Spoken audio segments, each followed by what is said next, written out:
పశ్చిమ బెంగాల్లోని ఉత్తర 24 పరిగణాల జిల్లాలో ప్రధాని మోదీ పర్యటనకు ముందు హింస చెలరేగింది.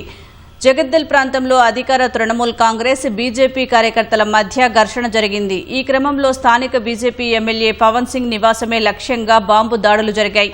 గుర్తు తెలియని దుండగులు ఎమ్మెల్యే నివాసం సమీపంలో నాటు బాంబులను విసిరారు. ఈ పేలుళ్ల దాటికి ఆ ప్రాంతం దద్దరిల్లింది. ఈ ఘటనలో 3 వ్యక్తులు తీవ్రంగా గాయపడ్డారు. వారిని వెంటనే సమీప ఆసుపత్రికి తరలించారు.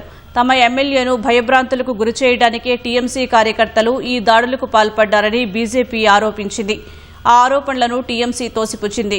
ఇది బీజేపీ అంతర్గత గొడవల వల్ల జరిగిందని ప్రత్యారోపణ చేసింది. ప్రధాని మోదీ పర్యటన ఉన్న నేపథ్యంలో హింస జరగడంతో అధికారులు అప్రమత్తమయ్యారు.